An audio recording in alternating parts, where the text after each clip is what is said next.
Grief has a way of making a man feel utterly alone in the world. After losing the love of his life, Duke William Harrington thought he'd never find purpose again. He inherited his late wife's family estate in the remote northern hills, expecting nothing but empty halls and painful memories. The Ravenshollow estate had been abandoned for decades. What he found instead was over 200 animals still living on the grounds.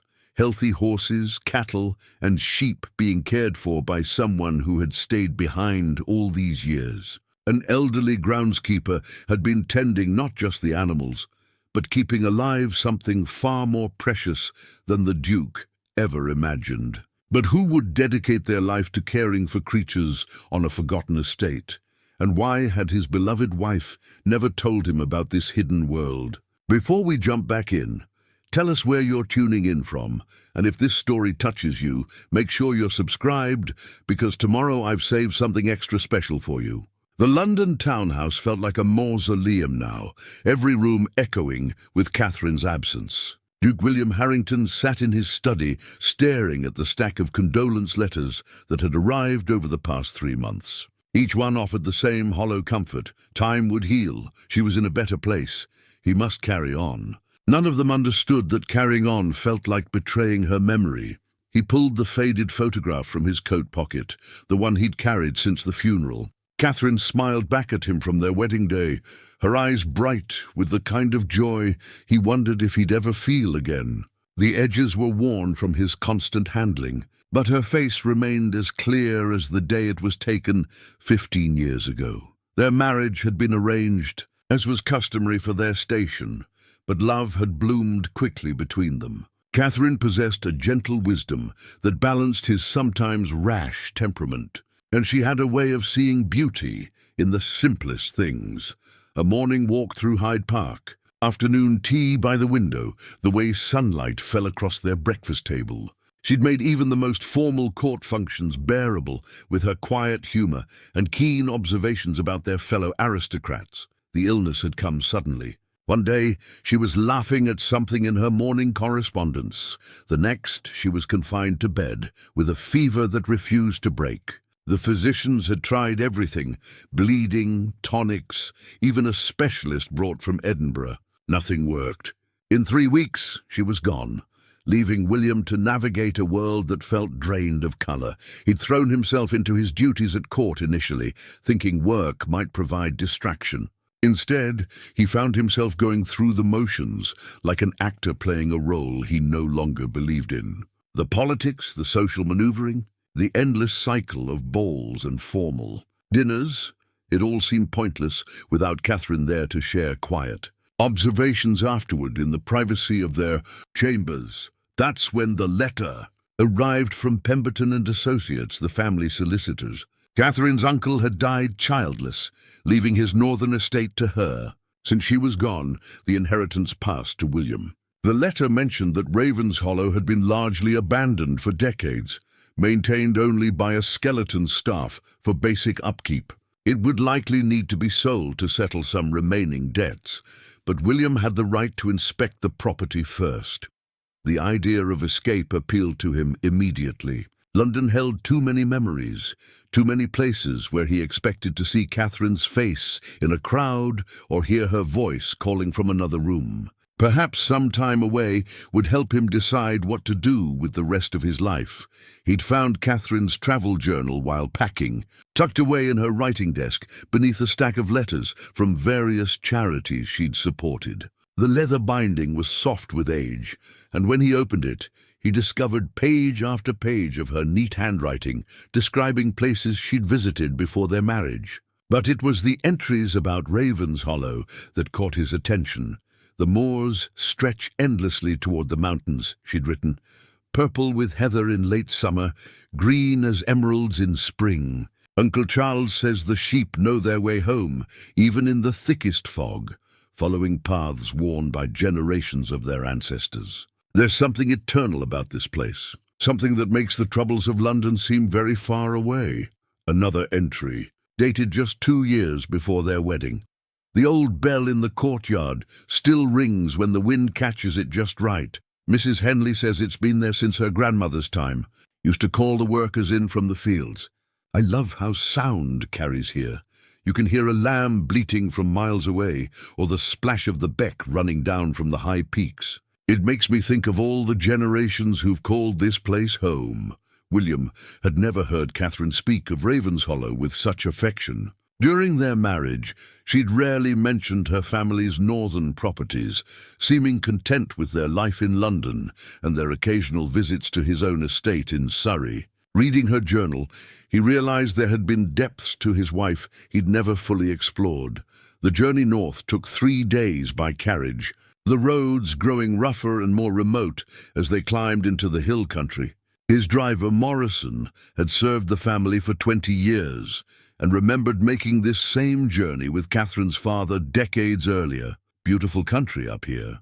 Your Grace, Morrison called back from his perch. Different from the south, but it gets into your bones after a while. The Lady Catherine always said the air tasted cleaner once you got past York. The landscape did indeed change as they travelled. The rolling green fields of the Midlands gave way to steeper hills, dotted with stone walls and small farms. Sheep grazed on impossibly steep slopes, their wool thick against the cooler mountain air. Stone cottages with slate roofs nestled in valleys, smoke rising from their chimneys to dissipate in the clear sky. At a coaching inn on the second night, William struck up a conversation with a wool merchant who was travelling the same route. The man's eyes lit up when William mentioned Ravenshollow. "Ah, you're the new owner then," the merchant said over a pint of ale. "There's been talk in the villages about whether someone would finally come to claim the place properly. It's been too long without family there."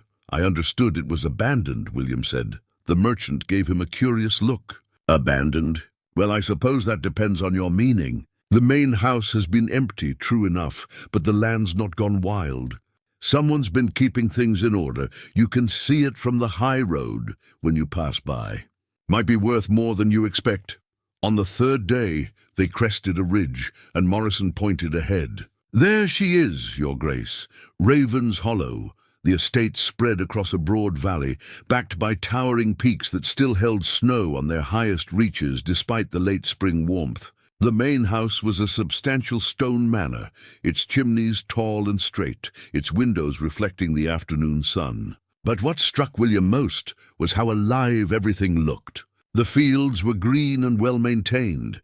Sheep dotted the hillsides in neat flocks, and he could see cattle gathered around stone troughs near a cluster of outbuildings. "It doesn't look abandoned," he murmured, thinking of the merchant's words. As their carriage wound down the valley road, William spotted movement near the house, a figure leading a horse toward what appeared to be stables. Smoke rose from one of the chimneys, and laundry hung on a line behind the servants' quarters.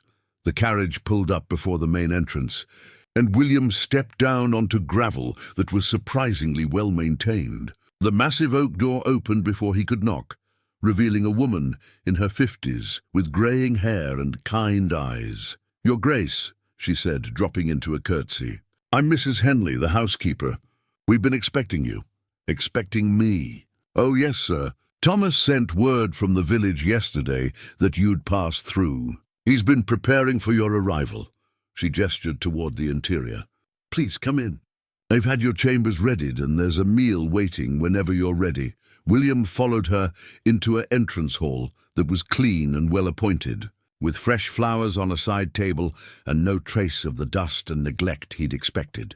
His travelling trunk was already being carried upstairs by a young man who nodded respectfully as he passed. "Mrs. Henley," William said slowly, "I was given to understand that this estate had been largely abandoned."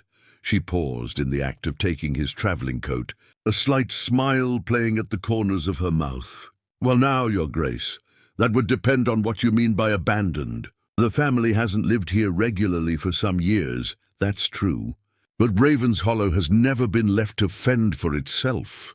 Before he could ask what she meant, the front door opened again and an elderly man entered, removing a worn cap to reveal silver hair and weathered features that spoke of a lifetime spent outdoors. "Your Grace," the man said, his voice carrying the soft accent of the northern hills. "I'm Thomas Whitmore, head groundskeeper. Welcome to Ravenshollow. William shook the man's calloused hand, noting the strength in his grip despite his apparent age. Mr. Whitmore, I must say, I'm surprised by how well-maintained everything appears. The solicitors led me to believe— Solicitors, Thomas said with a slight shake of his head. Meaning no disrespect, Your Grace, but they tend to see things in terms of papers and ledgers. They don't always understand what it takes to keep a place like this alive. Alive? Thomas's eyes, a clear blue despite his years, held something that might have been amusement. Perhaps you'd like to rest from your journey first, Your Grace. Tomorrow, if you're willing, I'd be honored to show you around the estate properly. I think you'll find there's more here than you might expect. As William was shown to his chambers, Catherine's old room, he realized with a start when he saw her initials carved into the window frame. He couldn't shake the feeling that he'd stumbled into something far more complex than a simple inheritance. The journal entries, the merchant's comments, the evident care with which the estate was maintained, all suggested secrets that Catherine had never shared with him. That night, lying in the bed where his wife had slept as a child, William listened to sounds he'd never heard in London: the distant lowing of cattle, the bleat of sheep on the hillsides, and somewhere in the darkness, the clear notes of what sounded like a bell carried on the mountain wind. William woke to sunlight streaming through windows he'd forgotten to curtain the night before. The mountain air carried scents he couldn't identify: earth and grass, and something sweet that might have been flowering trees. Outside, he could hear what sounded like a conversation. Though he couldn't make out the words, he dressed quickly and made his way downstairs, where Mrs. Henley had breakfast, waiting in a small dining room that looked out over the rear grounds. Through the windows, he could see rolling fields that stretched toward the mountains. But what caught his attention was the sheer number of animals scattered across the landscape. "Mrs. Henley," he said as she poured his coffee, "exactly how many animals are there on the estate?" "Animals, Your Grace?" She followed his gaze out the window. "Oh, well, Thomas would know the exact count better than I. Quite a few, I'd say. They do well here, always have." Before William could pursue the question further, Thomas appeared at the door, his cap in his hands. "Good morning, Your Grace. If you're ready, I thought we might take that tour now." The first stop was the courtyard behind the main house, where an old brass bell hung from a wooden post. The metal was green with age, but well maintained, and William could see grooves worn in the ground beneath it from generations of use. "This bell's been here longer than anyone can remember," Thomas said, running a weathered hand along its surface. "My grandfather used to ring it to call the workers in from the fields. These days, it serves a different purpose." Thomas picked up a wooden mallet that hung beside the bell and struck it 3 times. The clear, deep notes echoed across the valley, and immediately William saw movement throughout the fields, animals lifting their heads, some beginning to move toward the courtyard. "They know the signal," Thomas explained. "Makes it easier to gather them when needed."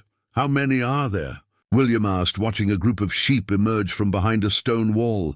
"Last count was just over 200. Sheep mostly, but we've got cattle, goats, a fair number of horses. All healthy stock, well-bred. Some of the bloodlines go back generations." William stared at him. 200 animals? And they've all been maintained this entire time?" "Aye, Your Grace. Someone's got to look after them, but who pays for their care? The feed, the veterinary costs, the labor?" Thomas was quiet for a long moment, studying William's face. "Well, now that's a conversation that might be better had as we walk. Come along, I'll show you the rest." They made their way through fields that were clearly well managed. Stone walls in perfect repair divided the pastures. Gates hung straight on their hinges, and the grass showed signs of careful rotation. A small herd of cattle grazed near a stream, their coats glossy with health. "These are Galloways," Thomas said, gesturing toward the cattle. "Hardy breed, well suited to this climate. The Lady Catherine was particularly fond of them. Said they reminded her of the old paintings in the house." William stopped walking. "Catherine knew about these animals?" "Your Grace, Lady Catherine knew about everything here. She—" Thomas paused, seeming to choose his words carefully. "She took a great interest in Ravenshollow. Always had, even as a child. She never mentioned any of this to me, Thomas's expression grew gentle. Perhaps she was waiting for the right time. Sometimes the things we love most are the hardest to share, especially when we're not sure how they'll be received. They continued walking, and William's amazement grew with each pasture they visited. Not only were there hundreds of animals, but they were clearly thriving. The horses, beautiful specimens with good bloodlines, nickered and approached the fence when they saw Thomas. The sheep were fat and healthy, their wool thick and clean. Even the goats, scattered across a rocky hillside that seemed impossible to farm, appeared content and well-fed. "This is impossible," William said finally. "The maintenance alone would cost a fortune. Who's been paying for all this?" Thomas stopped beside a stone bridge that crossed the stream. Below them, a group of young lambs played in the shallows while their mothers grazed nearby. "Your Grace, I think it's time I showed you something." He led William to a small building near the main house that appeared to be an office. Inside, Thomas pulled out a wooden box filled with papers, receipts, bank drafts, correspondence. "Lady Catherine has been funding the care of these animals for the past 10 years, Thomas said quietly. Every month, without fail, money would arrive to cover feed, veterinary bills, repairs, wages for the local folk who help with the work. She never missed a payment, not once." William sank into a chair, staring at the evidence spread before him. Bank drafts in Catherine's neat handwriting, receipts for everything from hay to horseshoes, letters of instruction about the care of specific animals. "She knew I was managing things here," Thomas continued. "We corresponded regularly. She'd ask about particular animals. There's an old mare named Duchess she was especially fond of, and a ram called Wellington who's the grandfather to half the flock. She'd send instructions about breeding, about which fields to rest, about improvements to the buildings. But why didn't she tell me?" Thomas sat down across from him, his weathered hands folded. "I think, Your Grace, that this place represented something very private to her. She grew up here during the summers, you know, spent hours in these fields, learning the names of every animal, helping with the lambing, riding those same horses you saw today. When her family moved permanently to London, it near broke her heart." William thought of Catherine's journal, of the love and longing in her descriptions of Ravenshollow. "She was planning to return." I believe she was. "The last letter I received from her, just before she took ill, mentioned something about bringing you here in the autumn. She said she thought you might understand why this place mattered so much to her." The weight of discovery settled over William like a heavy cloak. His wife had maintained an entire secret life, caring for hundreds of animals, preserving a piece of her childhood, keeping alive something that mattered deeply to her. And she'd never trusted him enough to share it. "The animals know her scent," Thomas said softly. "When she visited, she came several times a year when she could manage it without raising questions. They'd come running. Even the shy ones, the ones that usually keep their distance from strangers. They remembered her from when she was a girl."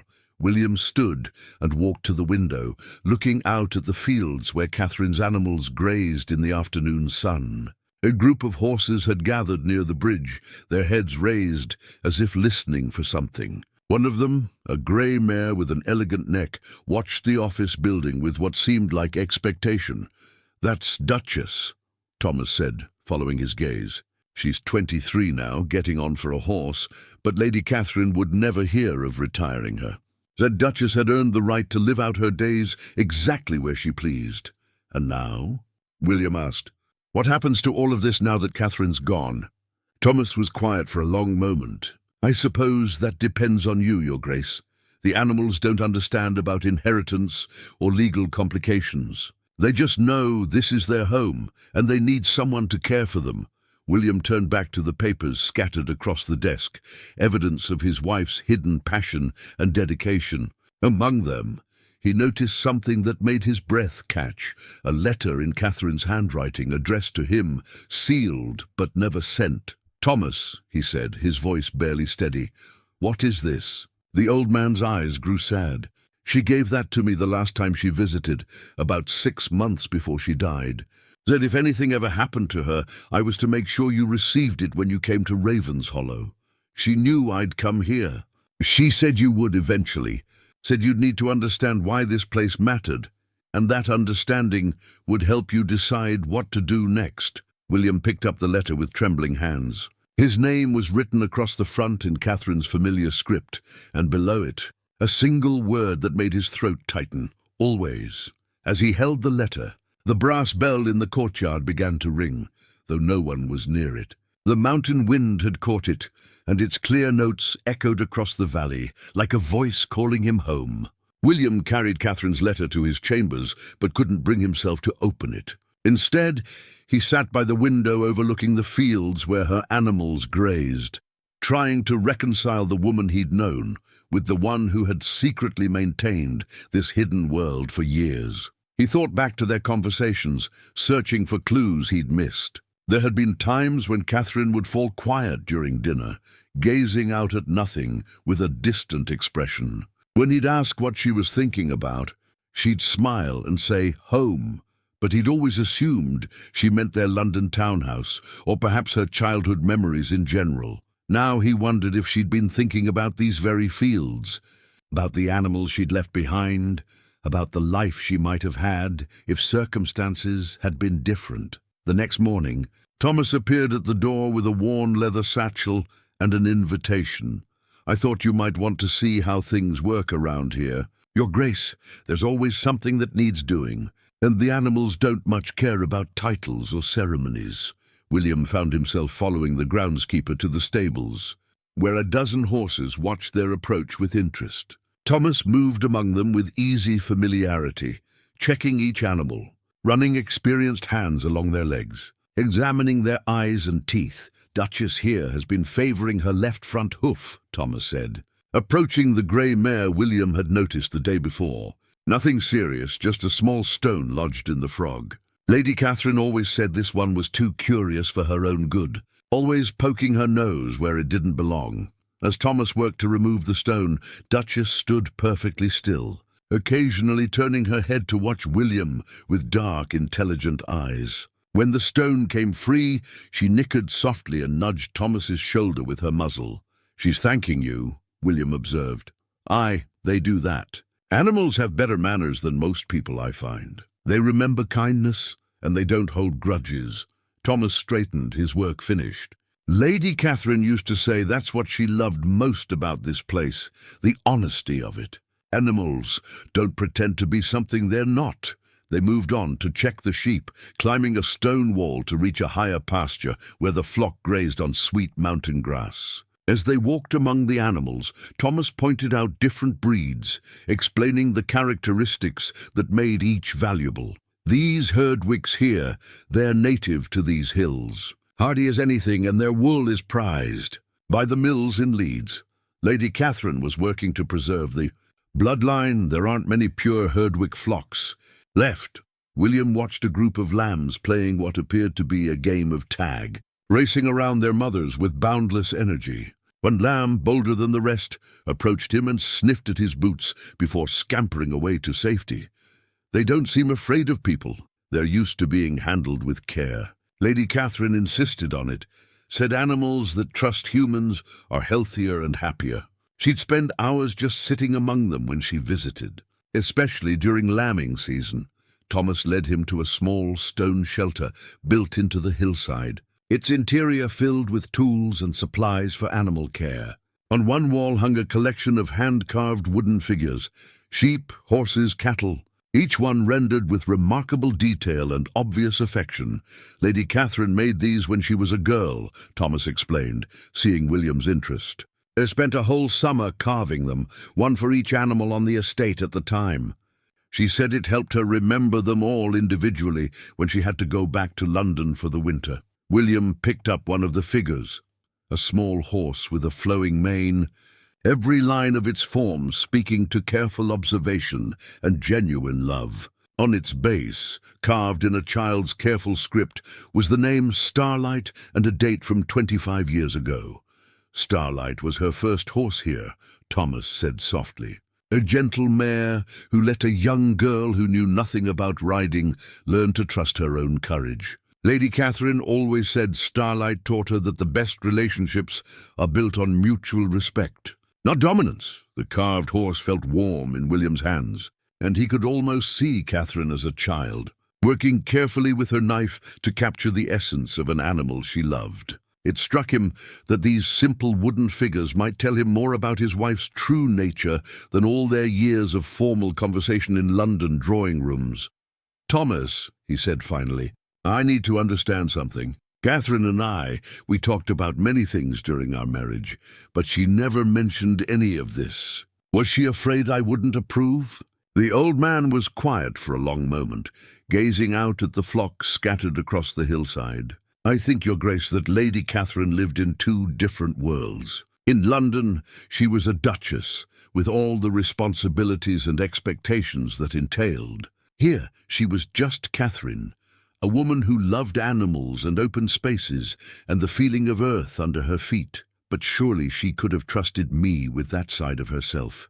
Could she?" Thomas's eyes were kind but direct. "Forgive me for speaking plainly, Your Grace, but in all the years Lady Catherine spoke of you, I never heard her mention that you shared her love of country life. She said you were a good man, an honorable husband, but London was your world.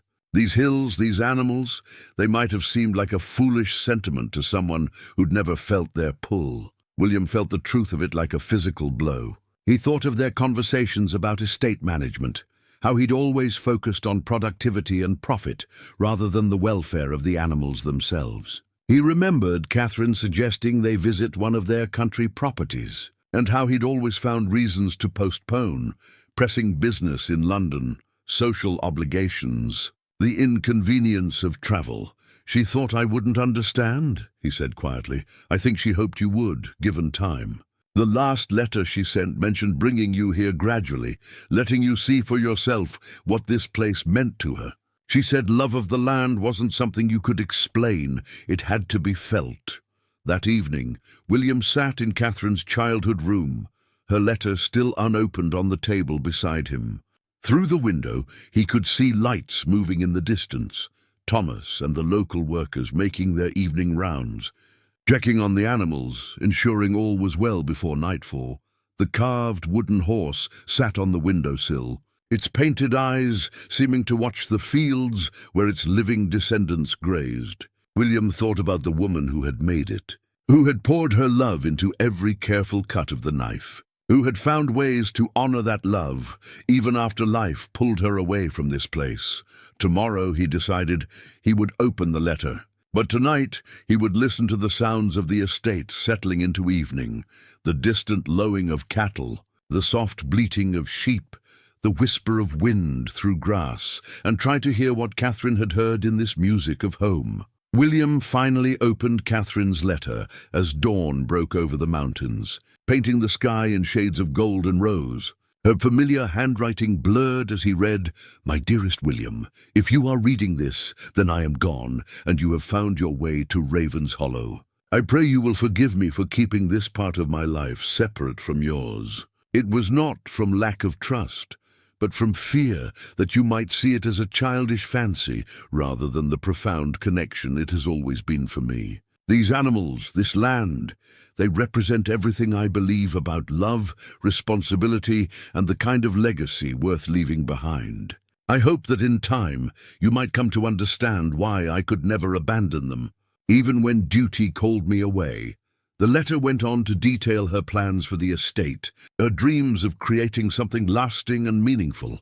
She had pressed flowers between the pages, heather from the moors, wildflowers from the meadows, each one carefully labeled with memories of where she'd found them and why they mattered. As William read, he heard voices outside. Through the window, he saw Thomas talking with a young woman near the stables. She carried what appeared to be a medical bag, and her purposeful movements suggested someone comfortable with authority, curious. William dressed and made his way downstairs. Mrs. Henley was setting out breakfast in the small dining room. "Who is the young lady with Thomas?" he asked. "That would be Miss Sarah Fletcher, Your Grace. She's the veterinary assistant from the village. Comes by twice a week to check on the animals, more often if there's a need. Very capable she is. Trained in Edinburgh." William found them in the main stable, where Sarah was examining a horse's leg while Thomas held the animal steady. She looked up as William approached, her brown hair escaping from a practical bun, her eyes bright with intelligence. "Your Grace," she said, straightening and offering a slight curtsy. "Sarah Fletcher. I hope you don't mind my being here. Thomas sent word that one of the mares was showing signs of lameness." "Not at all. Please, continue your work." He watched as she completed her examination with gentle efficiency, explaining her findings to Thomas in clear, precise terms. The mare had a minor strain that would heal with rest and careful monitoring. "You've been caring for these animals long?" William asked as she packed her instruments. 3 years now, since I completed my training. My predecessor, Mr. Hartwell, had been the veterinary here for 30 years before his retirement. He trained me in the specific needs of the Ravenshollow herds. And Lady Catherine, did you know her? Sarah's expression grew warm. "Oh yes, Your Grace. Lady Catherine was wonderful to work with. She knew each animal individually, understood their temperaments and health histories better than most people know their own families. She had real insight into animal behavior." As they talked, William learned that Sarah's involvement was another of Catherine's arrangements. His wife had not only funded the day-to-day care of the animals, but had also ensured they received professional veterinary attention, something that must have cost a considerable sum given the remote location. "Miss Fletcher," he said as she prepared to leave, "might I ask what you know about the financial arrangements here?" She glanced at Thomas, who nodded encouragingly. "Lady Catherine set up a trust, Your Grace, enough to cover veterinary care, feed costs and wages for the local staff for quite some time. She was very thorough in her planning." That afternoon, Thomas took William to meet some of the local workers, farmers and shepherds who helped with the daily care of the animals. They were a weathered, practical group, suspicious at first of this London duke, but warming quickly when they saw his genuine interest in their work. Lady Catherine. "She understood the old ways," said Mrs. MacLeod, a shepherd's wife who helped with the lambing. "Never tried to change things just for the sake of change. She listened to those of us who'd been doing this work our whole lives." "Aye," agreed her husband. "And she paid fair wages, always on time. Not many of the gentry can say the same." William began to understand the complex network Catherine had created, not just the financial support, but the relationships, the trust, the careful balance of tradition and innovation that kept the estate thriving. Every person he met had stories about her kindness, her attention to detail, her genuine care for both animals and people. As the week progressed, William found himself drawn into the daily rhythms of the estate. He learned to recognize individual animals, to spot signs of illness or distress, to understand the subtle communications between species. Thomas proved an excellent teacher, patient with William's mistakes, but firm about the standards of care the animals deserved. "This ram here, Wellington, he's the king of the flock," Thomas explained as they checked the sheep one morning. 23 ewes look to him for leadership, and he takes that responsibility seriously. See how he positions himself between us and the young lambs? He's not aggressive, just protective. Wellington indeed stood watchful but calm, his massive horns curled in perfect spirals, his eyes alert. When Thomas moved slowly and spoke softly, the ram relaxed, allowing them to pass among his flock. "Lady Catherine always said animals could teach us about leadership," Thomas continued. "Wellington doesn't rule through fear or force. He earns respect by putting the welfare of the flock above his own comfort."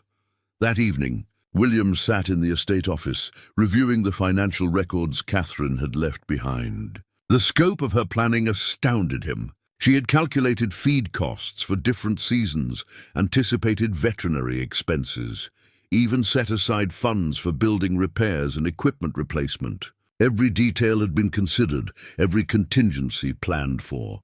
But there were also troubling documents, letters from creditors, notices about her uncle's debts, legal papers suggesting that the estate's financial situation was more precarious than it appeared. Catherine's trust would cover animal care, but there were other obligations, other claims on the property that could threaten everything she had built. A soft knock interrupted his reading. Sarah Fletcher stood in the doorway, her medical bag in hand. I'm sorry to disturb you, Your Grace, but Thomas asked me to check on Duchess again. She's been off her feed today, of course. Is it serious? Probably not, but at her age we don't take chances. Lady Catherine always said Duchess was too important to the estate to risk neglecting even minor symptoms. As they walked to the stables together, William found himself asking, "Miss Fletcher, what will happen to all this if the estate has to be sold?" She was quiet for a long moment. "I suppose that would depend on the new owner. Not everyone would see the value in maintaining such a large number of animals, especially if they're not immediately profitable. And the animals themselves? Some might be sold to other farms. Others—" She paused, clearly reluctant to voice the harder truth. "Not all of them would find new homes, Your Grace. Animals like Duchess, too old to be productive, or Wellington, past his prime breeding years, they might not survive a dispersal." The weight of responsibility settled on William's shoulders like a physical burden. These weren't just animals. They were Catherine's legacy, living monuments to her love and care. The thought of them being scattered or worse because of financial pressures he didn't fully understand filled him with a determination he hadn't felt since Catherine's death. He looked up at the mountains rising around the valley, their peaks touched with the last light of day, and made a silent promise to his wife's memory. Whatever it took, he would find a way to preserve what she had built. The letters arrived on a grey morning when mist hung low in the valley, obscuring the mountain peaks and muffling the usual sounds of the estate.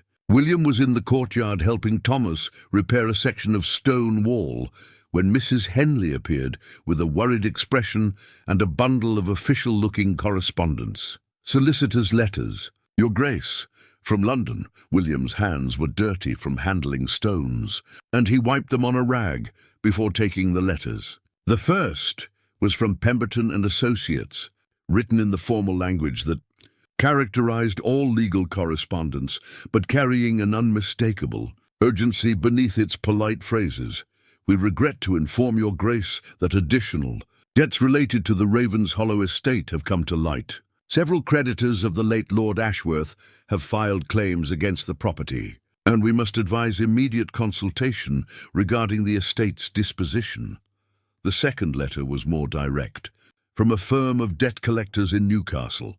"Final notice regarding outstanding obligations in the amount of $12,000, to be settled within 30 days or face immediate seizure of assets."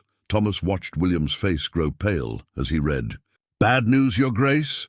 "The worst." William looked up at the mountains, thinking of Catherine's careful planning, her trust fund for the animals, the network of care she had so lovingly constructed. "They want to seize the estate to pay her uncle's debts. Debts no one mentioned when I inherited." That afternoon found William in the estate office, surrounded by papers that painted an increasingly grim picture. Catherine's uncle had been far more deeply in debt than anyone realized, borrowing against the estate's value to fund a series of failed investments. The money Catherine had provided for animal care was safe, held in a separate trust, but it wouldn't be nearly enough to satisfy the creditors. Among the papers, William discovered something that made his blood run cold, a surveyor's assessment of the estate commissioned months before his arrival. The document valued the land for development, noting its suitability for mining operations and sheep farming on an industrial scale. Penciled notes in the margin suggested dividing the property into parcels for sale to different buyers. "They're planning to break it up," he murmured, thinking of the letter Catherine had left, the pressed flowers, her dreams of preservation and continuity. Thomas found him there as evening fell, staring at the surveyor's maps by lamplight. "Your Grace, you look like a man carrying the weight of the world." William showed him the documents, watching the old man's face grow grave as he understood the implications. So they'd sell off the animals, tear down the walls, turn the pastures into mining claims. "It appears so, unless I can find $12,000 within 30 days.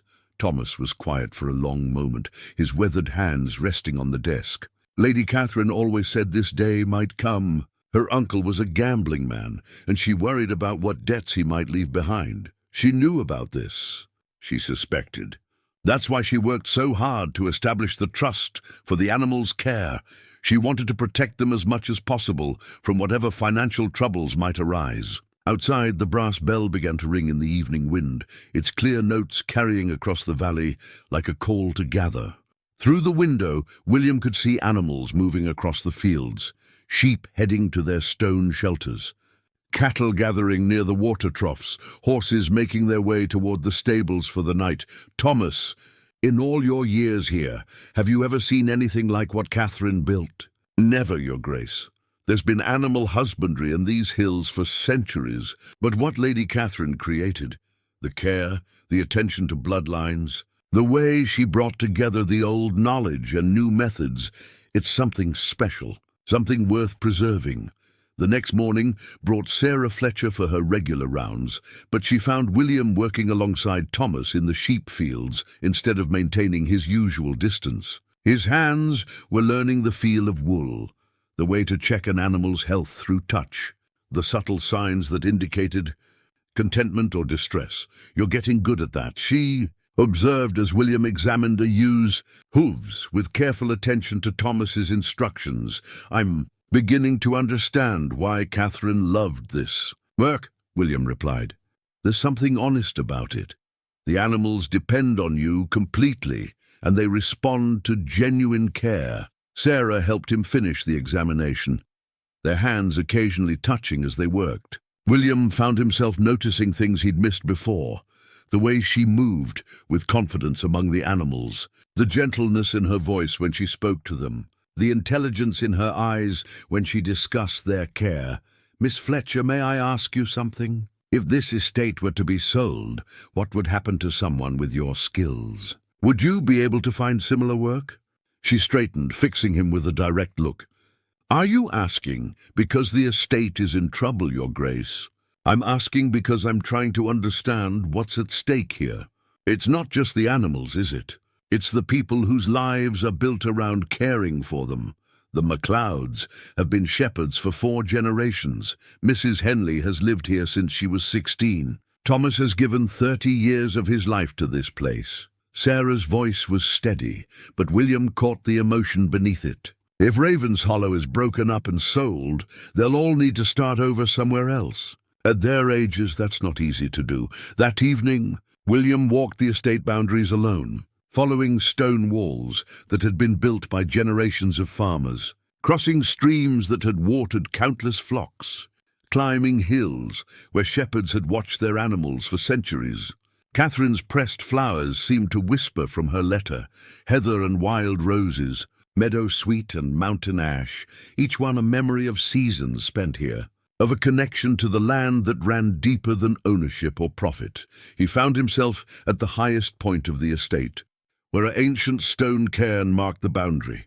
From here, he could see the entire valley spread below, the neat fields, the scattered buildings, the animals settled for the night. Lights glowed in the windows of the workers' cottages, smoke rose from chimneys, and the sound of the brass bell carried on the evening wind.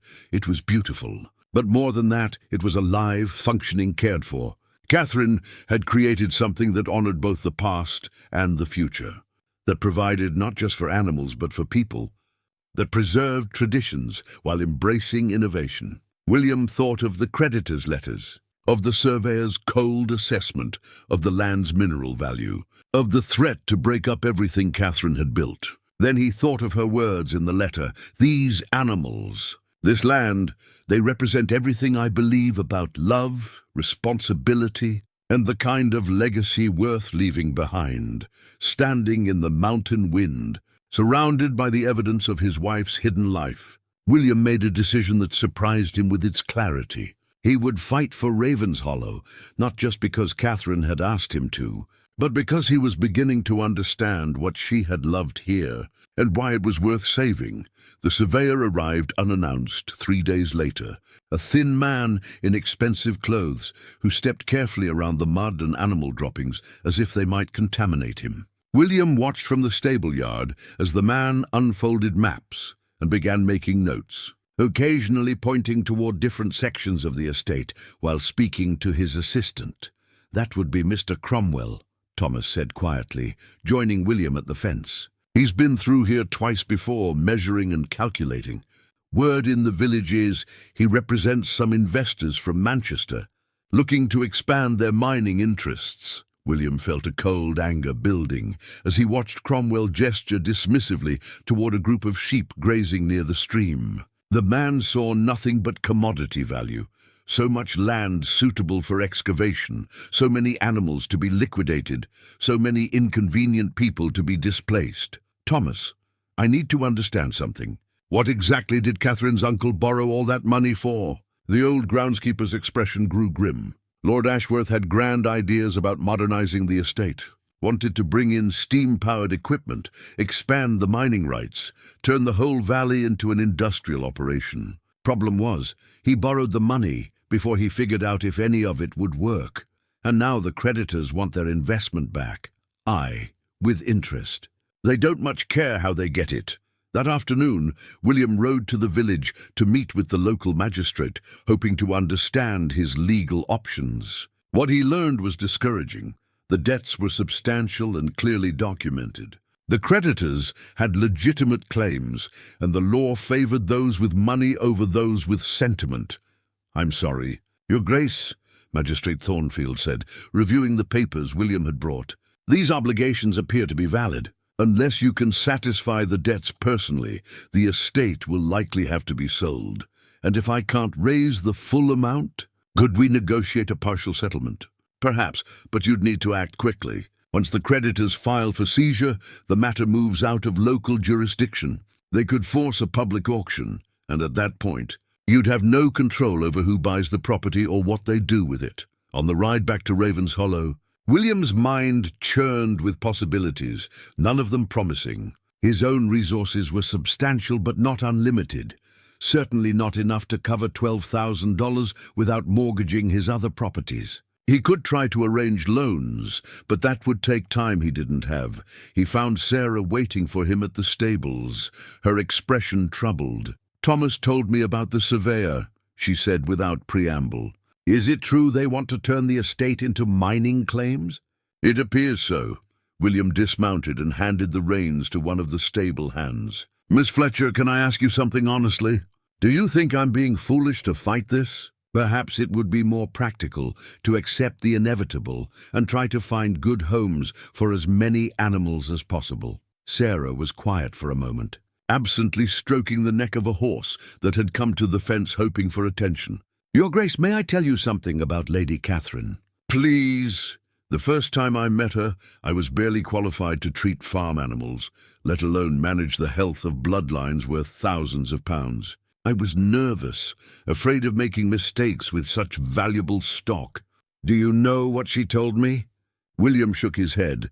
"She said that the animals' value wasn't in their price at market. It was in their happiness, their health, their ability to live natural lives in a place that honored their needs. She said anyone could raise animals for profit, but it took love to raise them for their own sake." Sarah turned to face him directly. "What you're fighting for isn't just about preserving Lady Catherine's work. It's about proving that some things matter more than money, that care and dedication can create value that can't be measured in pounds and shillings." That evening, the estate workers gathered in the kitchen of the main house, something that would have been unthinkable in London, but felt natural here. Mrs. Henley had prepared a simple meal, and they sat around the large wooden table discussing the situation with the frank honesty of people whose livelihoods hung in the balance. "We could try to find positions elsewhere," Mrs. MacLeod said, though her voice lacked conviction. "There's always need for experienced shepherds." "Aye, but not like this," her husband replied. "Most places you're just another worker. Here Lady Catherine made us partners in something bigger." Young Jamie, who helped with the horses, spoke up. "My father always said Ravenshollow was different. Other estates, they work you hard and pay you little.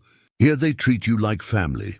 William listened to their stories, understanding more clearly with each conversation what Catherine had built. It wasn't just an animal sanctuary. It was a community, a way of life that honored both tradition and innovation, that provided dignity and purpose along with wages. "What if we could find another way?" he said finally. What if there was a legal mechanism that could protect the estate even if I can't pay the full debt? Thomas leaned forward with interest. What kind of mechanism, Your Grace?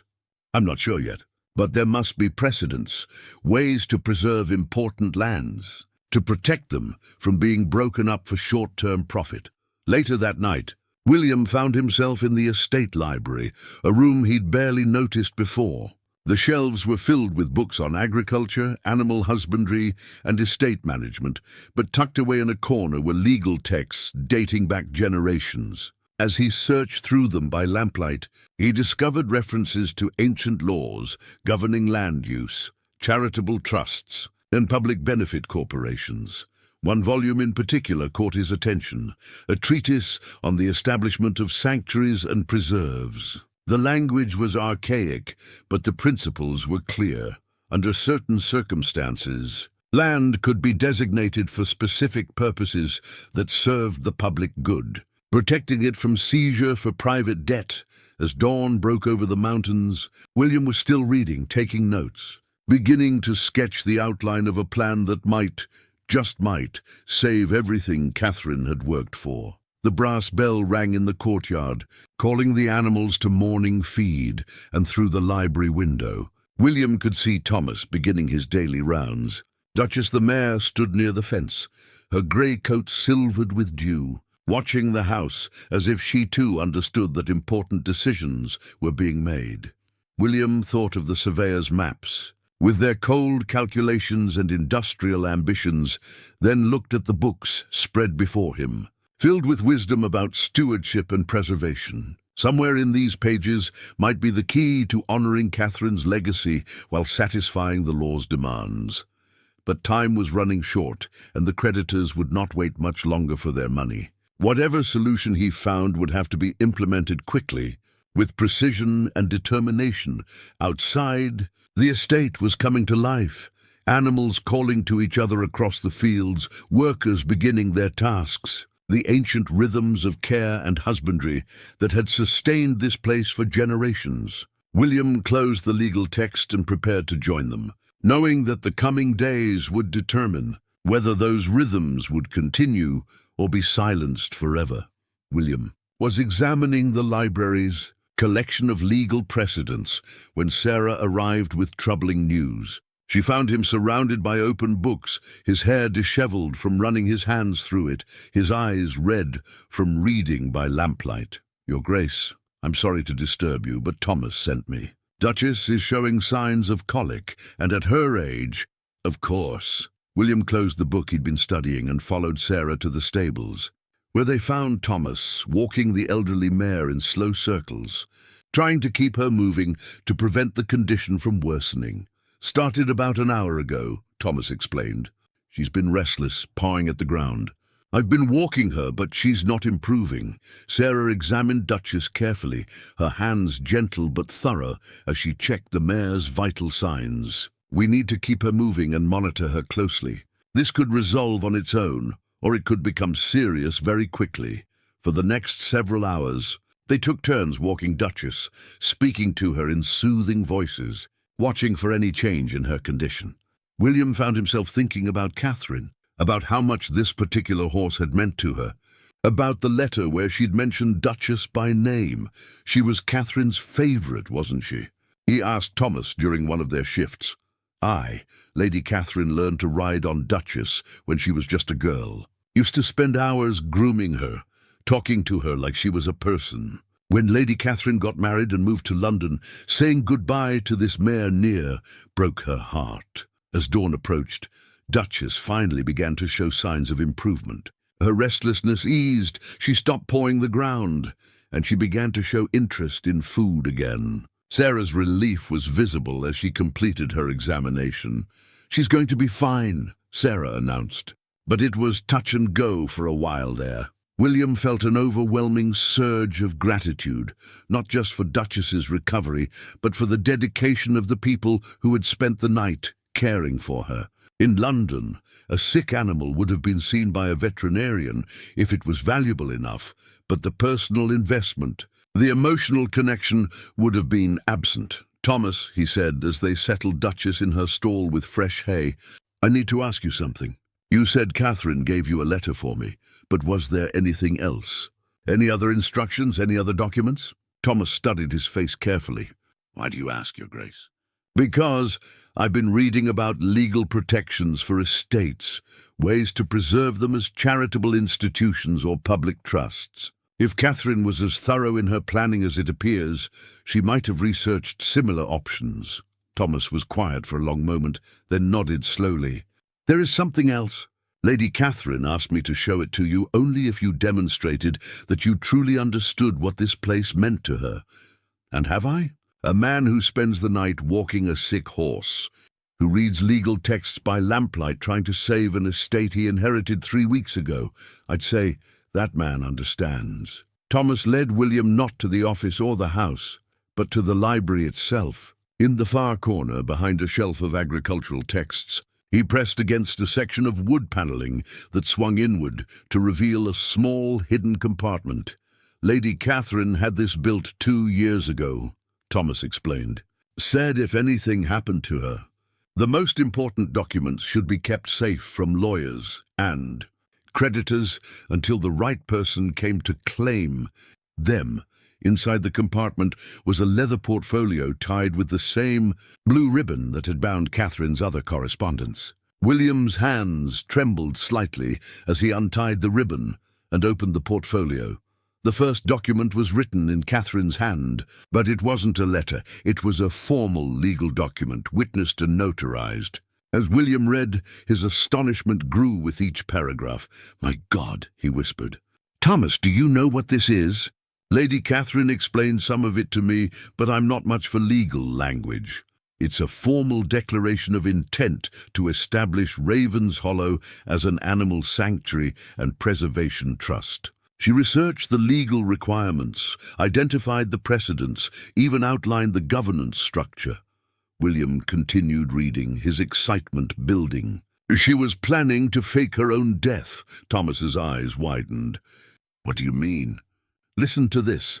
Having determined that my obligations as Duchess prevent me from openly pursuing my true calling, I hereby establish this legal framework for the preservation of Ravenshollow Estate as a sanctuary for rare and heritage breeds. Upon my departure from society, whether by natural death or by stage disappearance, this document shall serve as my true last will and testament, superseding all previous wills filed through conventional legal channels." William looked up from the document, his mind reeling. She was planning to disappear, Thomas, to let everyone believe she had died, and then return here to live quietly as the sanctuary's manager. But the illness changed everything. Look at this date. She wrote this just 6 months before she became sick. The timing suggests she was preparing to implement her plan when the illness struck. William continued reading. "Discovering detailed plans for the sanctuary's operation, financial projections, even architectural drawings for expanded animal facilities. Catherine had thought of everything: legal structure, funding mechanisms, staffing plans, partnerships with veterinary colleges and agricultural societies. But most importantly, she had identified the legal loophole that could save Ravenshollow. Thomas, she found it. The answer to our debt problem." William's voice was filled with excitement and admiration. "Under the Charitable Lands Preservation Act of 1847, property can be protected from seizure for private debt if it's formally established as a charitable institution serving the public good. The estate becomes a legal entity separate from its founder, protected by the same laws that shield churches and hospitals. Does that mean?" "It means if we can prove that Ravenshollow serves the public interest as an animal sanctuary and educational facility, the creditors can't touch it. The personal debts die with the debtor, but the charitable institution continues." William read further. "Discovering that Catherine had even identified potential supporters, members of Parliament interested in animal welfare, wealthy philanthropists who might provide funding, agricultural societies that would benefit from the preservation of rare breeds. She planned for you to find this, didn't she?" William asked. Thomas nodded. She said you were a good man, but you'd been raised in a world that valued different things. She hoped that spending time here, seeing what she'd built, would help you understand why it mattered enough to fight for. As William continued reading, he found one more document that took his breath away, a letter addressed to him, but different from the one he'd already received. "My beloved William," it began, "if you are reading this, then you have chosen to fight for Ravenshollow, rather than simply accepting its loss. This tells me that you have found here what I always hoped you would, a purpose larger than duty, a love deeper than obligation, a legacy worth preserving." The letter went on to detail Catherine's true plan, not just to save the animals, but to create something that could serve as a model for other estates, other communities, other people who wanted to prove that care and stewardship could triumph over mere profit. "I could never have pursued this openly while bound by the expectations of our social position," she wrote. "But you, my dear husband, have the freedom I lacked. You can be the public face of this transformation, the advocate for a new way of thinking about land, animals, and responsibility. Together, even with me gone, we can create something beautiful and lasting." William set down the letter, his eyes wet with tears he hadn't expected. Catherine hadn't just left him an inheritance, she'd left him a mission, a chance to honor her memory by building something extraordinary. "Thomas," he said finally, "how long do we have before the creditors can seize the estate?" The final notice said 30 days. That was a week ago. Then we have 23 days to establish Ravenshollow as a legally protected sanctuary. William looked around the library, at the books Catherine had used for her research, at the hidden compartment where she'd preserved her dreams. 23 days to turn her plan into reality. Outside, the brass bell was ringing in the morning wind, calling the animals to their daily routines. But for William, it sounded like something else entirely, a call to action, a summons to honor the woman he'd loved by fulfilling the dream she'd died before she could complete. The next 3 weeks transformed William from a grieving widower into a man possessed by purpose. Catherine's legal framework provided the blueprint, but implementing it required a combination of political maneuvering, financial planning, and community organizing that would have challenged even the most experienced administrator.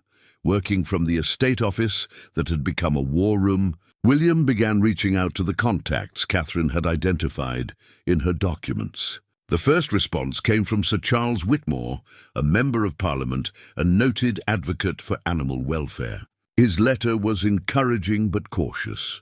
"The concept of preserving heritage breeds through charitable sanctuary is admirable," Sir Charles wrote, "but the legal precedents are limited. You would need to demonstrate clear public benefit, establish educational programs, and secure enough support to convince a magistrate that this serves the common good rather than merely private interest." William's second letter went to Professor Malcolm Sinclair at the Royal Veterinary College, who had corresponded with Catherine about rare breed preservation.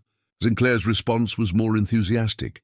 "Lady Catherine's work at Ravenshollow represents exactly the kind of conservation effort our field desperately needs," he wrote.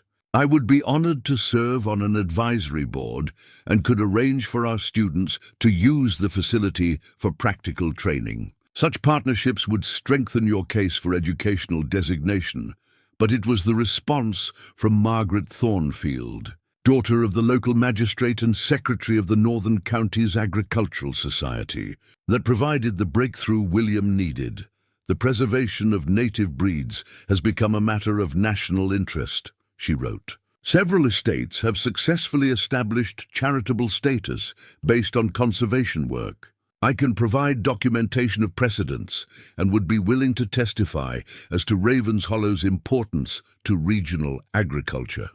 As support built, William faced the challenge of preparing the estate itself for inspection. The original deed, which Thomas retrieved from the estate's archive, contained a clause that Catherine had discovered during her research, a provision allowing the property to be designated for charitable purposes, serving the common good of the region. "It's been there all along." Thomas marveled as they examined the document. written into the original grant when the land was first settled. Lady Catherine said it was like finding a key that had been waiting 200 years for the right lock. The estate itself needed to be reorganized to demonstrate its educational and charitable functions. William worked with Sarah to establish formal veterinary training programs, with Professor Sinclair's students scheduled to begin practicums within the month.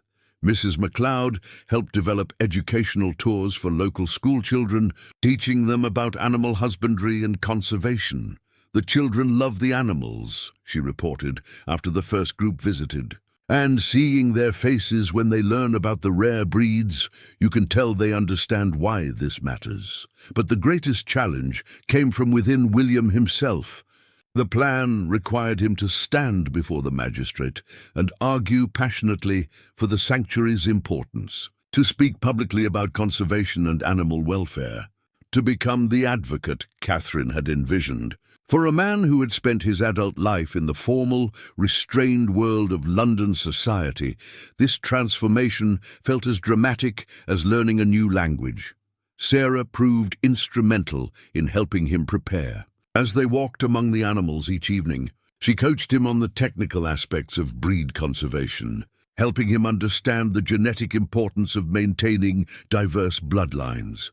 "Wellington isn't just a ram," she explained as they watched the massive animals survey his flock. "He's a genetic repository, carrying traits that have been developed over centuries of selective breeding. Lose animals like him, and you lose knowledge that can never be recovered." And Duchess represents the foundation bloodline for the entire horse herd. Her offspring carry the genetic memory of horses bred specifically for this terrain, this climate. That's not just valuable, it's irreplaceable. As William's understanding deepened, so did his passion for the cause. He began to see the animals not as Catherine's hobby or sentimental attachment, but as living libraries, repositories of agricultural knowledge and genetic diversity that served purposes far beyond their individual lives. The legal preparation proved equally intensive. William hired a specialized barrister from Edinburgh, Jonathan Crawford, who had experience with charitable designations and land preservation cases. "Your wife was remarkably thorough," Crawford observed after reviewing Catherine's research. "She identified every relevant precedent, anticipated most of the legal challenges, and established a compelling case for public benefit. The question isn't whether the law supports your position, it's whether you can present that position convincingly enough to overcome the creditor's financial claims." Crawford helped William understand the hearing process, the arguments he would need to make, the evidence that would be required. They practiced presentations, refined legal arguments, and prepared responses to likely challenges from the creditor's representatives. "Remember," Crawford counseled, "this isn't just about law. It's about demonstrating that some values transcend monetary calculation. You need to make the magistrate see that preserving Ravenshollow serves the long-term interests of the region, the nation, and future generations." As the hearing date approached, support continued to build from unexpected quarters. The village parish priest, Father McKenna, wrote a letter endorsing the sanctuary based on its service to the community. Local farmers testified to the value of maintaining heritage breeds. Even some of the creditor's own investors expressed private support for the conservation effort, though they couldn't openly oppose their own financial interests. The night before the hearing, William found himself unable to sleep. He walked the estate in the moonlight, visiting each group of animals, thinking about Catherine's vision and his responsibility to fulfill it. In the horse pasture, Duchess approached the fence, her grey coat luminous in the pale light. William reached out to stroke her neck, thinking about the young girl who had learned to ride on this same horse, who had dreamed of preserving this place for future generations. "Tomorrow we find out if dreams can triumph over debts," he said softly. The mare nickered gently, as if she understood both the stakes and his determination. At the sheepfold, Wellington stood watch over his flock, alert and protective even in sleep. The ram's presence seemed to embody everything Catherine had written about: the responsibility of leadership, the importance of protecting those who couldn't protect themselves, the value of dedication over mere profit. In the courtyard, the brass bell hung silent in the still air, but William could almost hear its voice calling across the generations, summoning workers to their tasks, announcing celebrations and sorrows, marking the passage of time on an estate where people and animals had lived in harmony for centuries. As dawn approached, William returned to the house to find Thomas waiting in the kitchen with coffee and Mrs. Henley's fresh bread. Big day ahead. Your Grace, the biggest. William accepted the cup gratefully. Thomas, I want you to know, whatever happens today, Catherine chose well when she trusted you with her secret.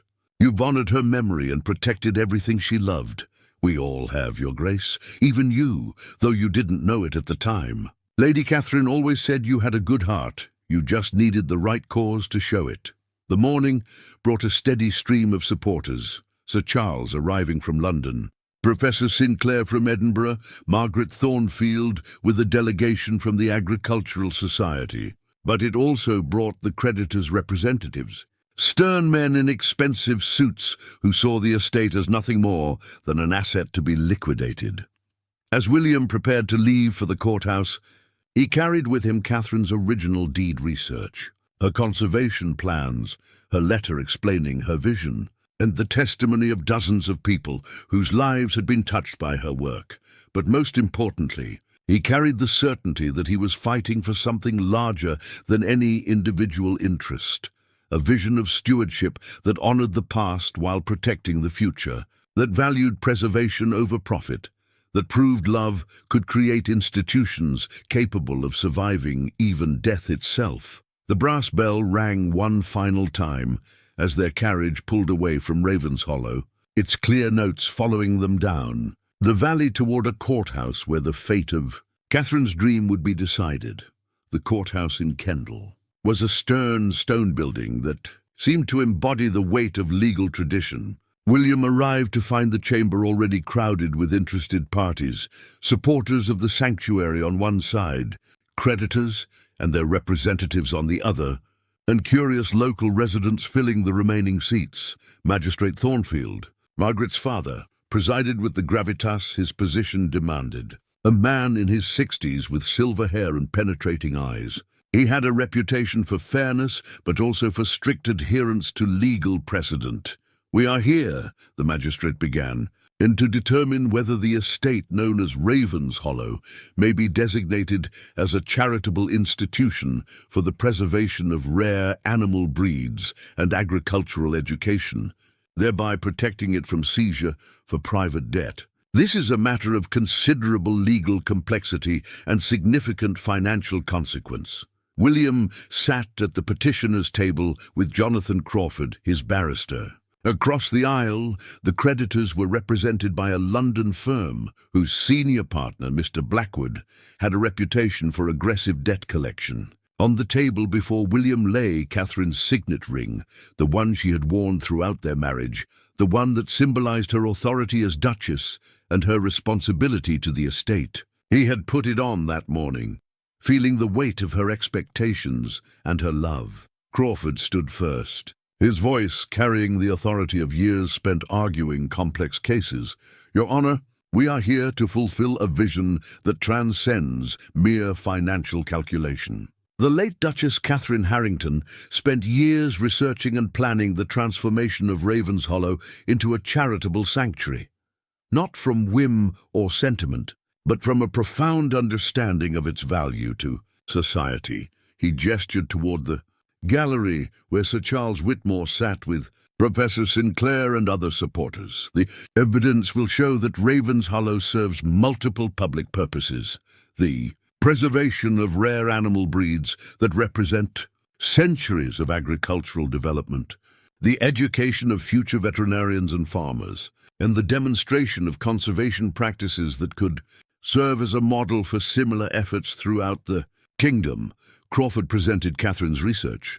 Methodically, her correspondence with agricultural societies, her documentation of the rare breeds maintained at Ravenshollow, her detailed plans for educational programs and veterinary training partnerships. The Charitable Lands Preservation Act of 1847 was designed precisely for situations like this, Crawford continued. When private property serves a compelling public interest, the law provides mechanisms to protect that service from disruption by financial claims that, however legitimate, would destroy something irreplaceable. Mr. Blackwood rose to respond, his manner brisk and businesslike. Your Honor, while we sympathize with the emotional appeal of the petitioner's case, we cannot allow sentiment to override legal obligation. Lord Ashworth incurred debts in good faith, secured by the value of his estate. His creditors have every right to recover their investments through the sale of that property. Blackwood presented his own evidence, promissory notes, loan agreements, calculations of interest, and penalties that had accumulated during the months since Ashworth's death. The petitioner would have this court believe that calling a piece of property a sanctuary somehow absolves it of financial responsibility. But debt is debt, Your Honor.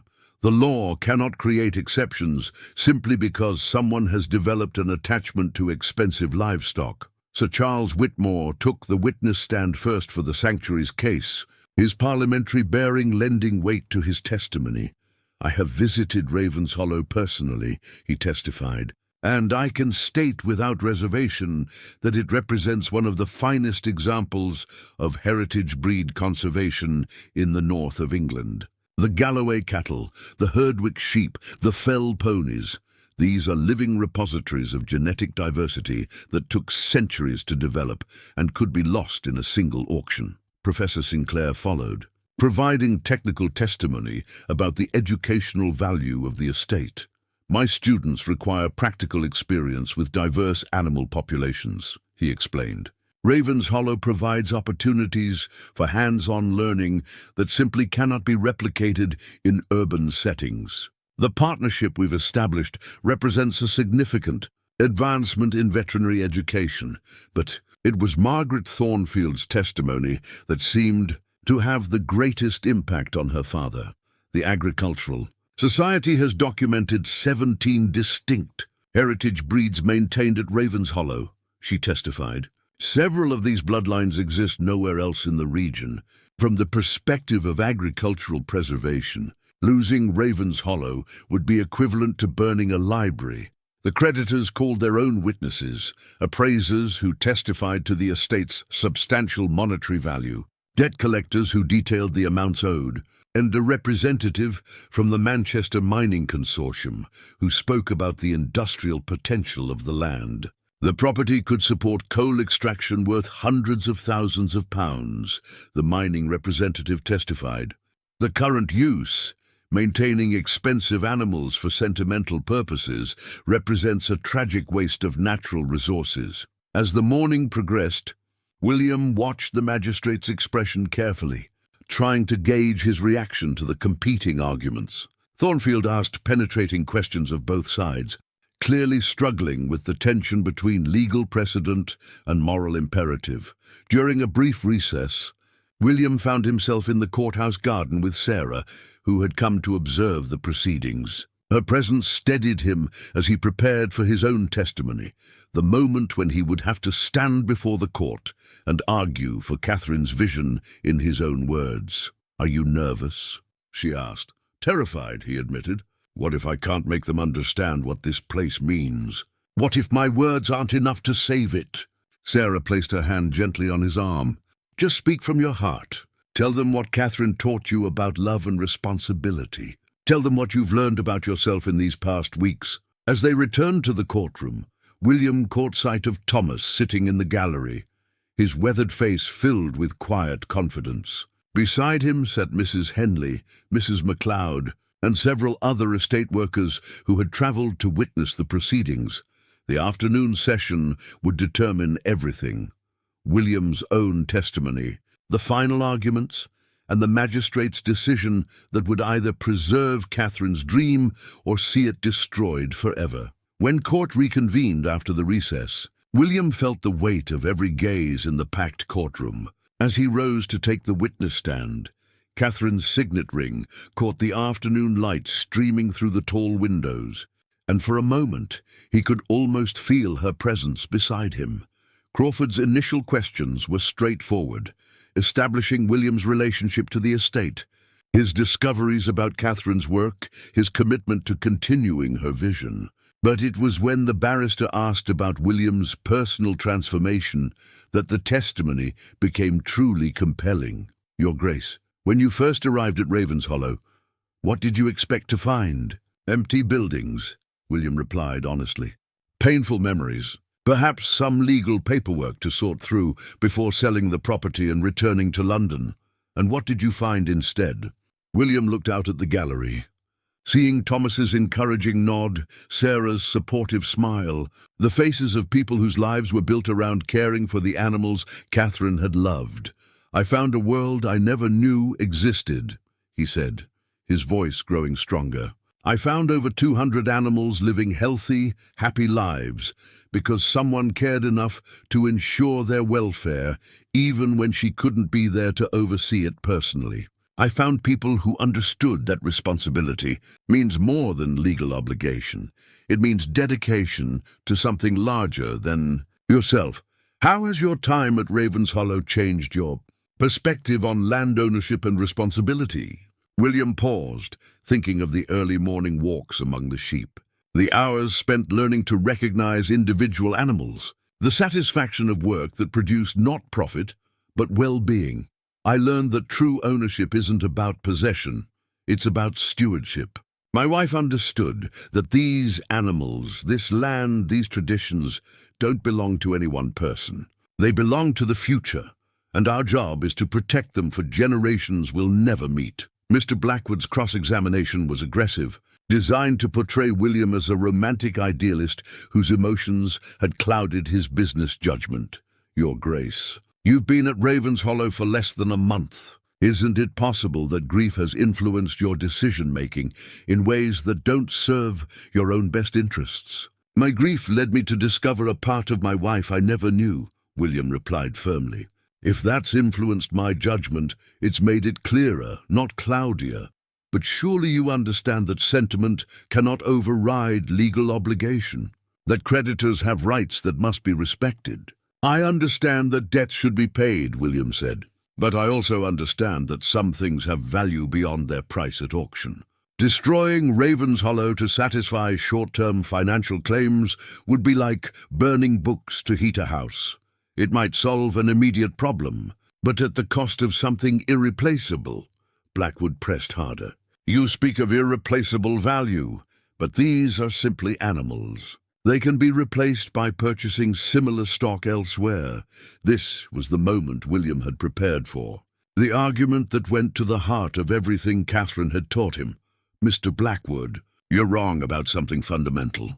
These aren't simply animals, they're living libraries. Each bloodline represents centuries of careful breeding, adaptation to specific conditions, genetic traits that can't be recreated once they're lost. William's voice carried a passion that filled the courtroom.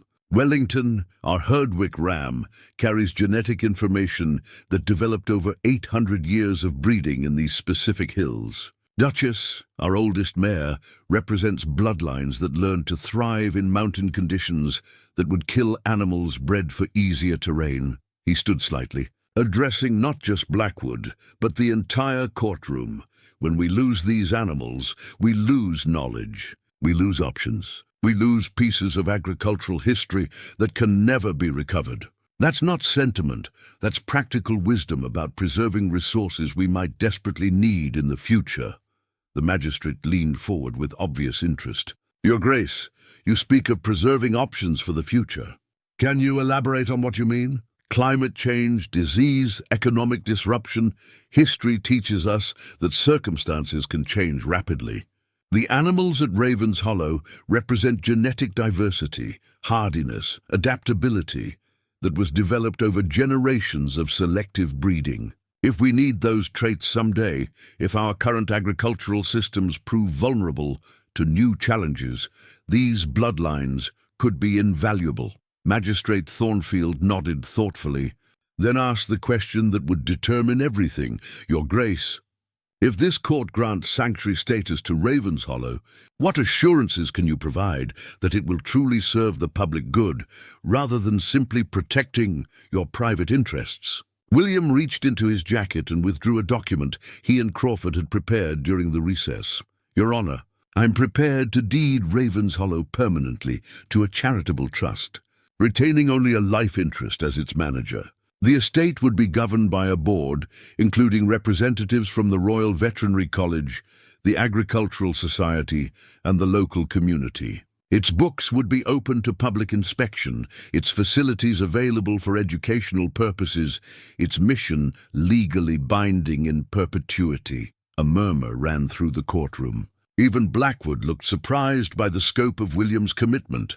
Furthermore, William continued, I pledge to contribute an additional $5,000 of my own funds to an endowment for the sanctuary's operation, reducing the financial burden on the trust and demonstrating that this is about service, not profit. Magistrate Thornfield called for a brief recess to consider the testimony and arguments. As William returned to his seat, he felt a strange calm settling over him. He had said everything he could say, offered everything he could offer. The decision now rested with the law and the wisdom of a magistrate who understood that some choices shape the future in ways that transcend their immediate consequences. In the gallery, he caught Thomas's eye and saw approval there, not just for his words, but for the man he had become through Catherine's patient teaching and the animal's honest demands for care. Magistrate Thornfield returned to the bench after 30 minutes that felt like hours. The packed courtroom fell silent as he arranged his papers and looked out at the assembled crowd, supporters and opponents, interested observers and invested parties, all waiting to learn whether sentiment could triumph over debt in the cold mathematics of law. This case, he began, his voice carrying the weight of careful consideration, presents a fundamental question about the nature of property, responsibility, and public good. I have reviewed the applicable statutes, examined the precedents, and considered the testimony of all parties. William felt his heart pounding as the magistrate continued. The Charitable Lands Preservation Act of 1847 was indeed designed to protect property serving compelling public interests from seizure for private debt. The question before this court is whether Ravenshollow meets the criteria established by that legislation. Thornfield looked directly at William. The testimony has convinced me that the estate serves multiple legitimate public purposes: the preservation of rare agricultural breeds, the provision of educational opportunities, and the demonstration of conservation practices that benefit the broader community. A collective breath seemed to be held throughout the courtroom. Furthermore, the petitioner's willingness to deed the property permanently to charitable trust, to contribute his own funds to its operation, and to submit to public oversight demonstrates that this is not a scheme to avoid legitimate financial obligations, but a genuine commitment to public service. William felt Sarah's hand briefly touch his shoulder from her seat behind him. Therefore, this court grants the petition to establish Ravenshollow as a protected charitable sanctuary. Under the provisions of the Charitable Lands Preservation Act, the estate is hereby protected from seizure for private debt and shall operate in perpetuity for the purposes outlined in the petitioner's proposal.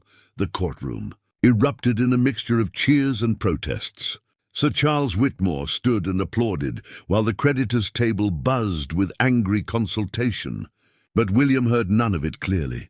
His ears were filled with something that sounded remarkably like the brass bell at Ravenshollow, calling across the valley in celebration. Thomas appeared at his side as the crowd began to disperse, the old groundskeeper's eyes bright with tears he didn't try to hide. She'd be proud. Your Grace, Lady Catherine would be so very proud. We did it, Thomas. We actually did it. Aye, we did. But more than that. You found what she always hoped you would. You found your calling. The journey back to Ravenshollow felt different from any trip William had taken in his life. The same hills, The same stone walls, the same grazing sheep looked transformed by the knowledge that they were now permanently protected, that Catherine's vision had become legally binding reality. Sarah rode with them, having been invited to serve on the sanctuary's governing board in her capacity as chief veterinarian. As they crested the ridge overlooking the valley, she pointed to something that made William's breath catch. The entire community had gathered in the courtyard. Mrs. Henley, the MacLeods, young Jamie, and dozens of other local residents who had supported the sanctuary's cause. As their carriage approached, someone began ringing the brass bell, its clear notes echoing across the valley in celebration. But it was the animals themselves that provided the most moving welcome. As if sensing the significance of the day, they had gathered near the courtyard in unprecedented numbers. Duchess stood at the pasture fence, her grey coat gleaming in the afternoon sun. Wellington watched from the hillside, his massive form silhouetted against the sky. Cattle, sheep, goats and horses seemed to have arranged themselves as witnesses to the moment when their future was finally secured. That evening, as the celebration continued in the estate's kitchen with Mrs. Henley's best cooking and local ale, William found himself drawn to the library, where Catherine's research still lay scattered across the desk. He picked up her letter again, the one where she had written about love, responsibility, and legacy. "You did it, my dear," he said softly to her memory. "Your animals are safe. Your vision is protected. Your love has triumphed." He walked to the window and looked out at the fields, where the animals had settled for the night. In the distance, he could see lights in the workers' cottages, smoke rising from chimneys, the peaceful signs of a community at rest. 6 months later, William stood in the same library, but everything had changed. The room now served as the administrative centre for the Ravenshollow Animal Sanctuary and Heritage Preserve, its shelves filled with veterinary journals, breeding records, and educational materials. A bronze plaque by the door read, "The Catherine Harrington Memorial Library, dedicated to the preservation of heritage breeds and agricultural tradition." The sanctuary had exceeded everyone's expectations. Professor Sinclair's students arrived regularly for training rotations. The Agricultural Society had designated Ravenshollow as a model preserve. Most importantly, the animals thrived under a level of care that combined traditional knowledge with modern veterinary science. Thomas had lived to see the sanctuary's first anniversary celebration, passing peacefully the following winter, surrounded by the extended family the estate had become. His funeral was attended by people from across the region who had been touched by his dedication and wisdom.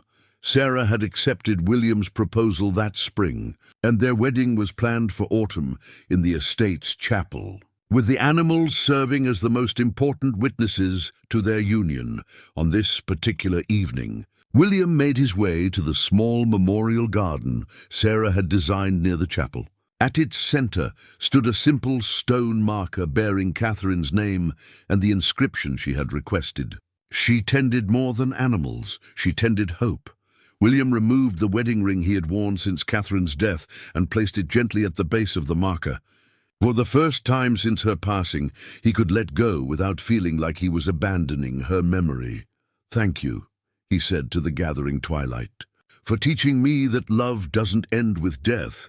It transforms into something larger than either of us could have imagined alone."